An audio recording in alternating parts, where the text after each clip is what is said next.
Inilah sejarah asal-usul surah Al-Fatihah dan keutamaannya yang jarang umat Islam ketahui.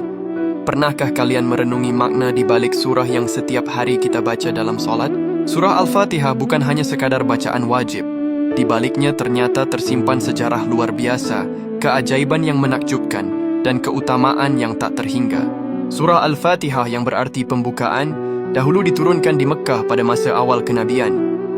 Menurut sebuah riwayat, malaikat Jibril dan malaikat lainnya turun dari pintu langit yang baru pertama kali dibuka hanya untuk membawa dua cahaya istimewa kepada Nabi Muhammad, yaitu surah Al-Fatihah dan beberapa ayat terakhir surah Al-Baqarah.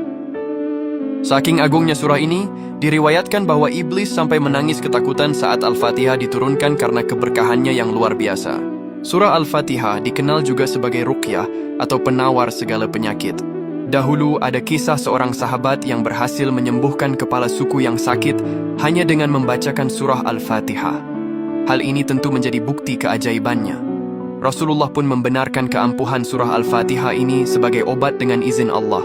Surah Al-Fatihah adalah ringkasan dari seluruh isi Al-Quran dan kitab-kitab suci sebelumnya. Semua ajaran mulai dari tauhid hingga petunjuk kehidupan terkandung dalam 7 ayatnya. Di dalam solat, setiap kali kita membaca Al-Fatihah, kita sebenarnya sedang berdialog langsung dengan Allah. Di setiap ayat yang kita ucapkan, Allah memberikan respons yang menunjukkan betapa dekatnya hubungan antara hamba dan Sang Pencipta. Surah Al-Fatihah adalah doa yang sempurna. Di dalamnya kita memuji Allah, mengakui kebesarannya, memohon pertolongan, dan meminta petunjuk ke jalan yang lurus. Setiap keinginan dan kebutuhan hidup manusia tercakup dalam 7 ayat ini. Banyak ulama mengajarkan amalan membaca Al-Fatihah untuk melapangkan rezeki dan mengabulkan hajat. Salah satunya adalah dengan mengamalkannya secara rutin setelah solat wajib. Dengan memahami dan meresapi maknanya, surah Al-Fatihah memiliki kekuatan untuk menghilangkan kesedihan, kegundahan, kegelisahan, dan ketakutan dalam diri kita.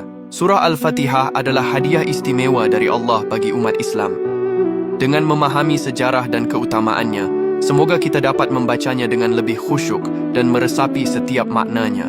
Allahumma salli ala Sayyidina Muhammad.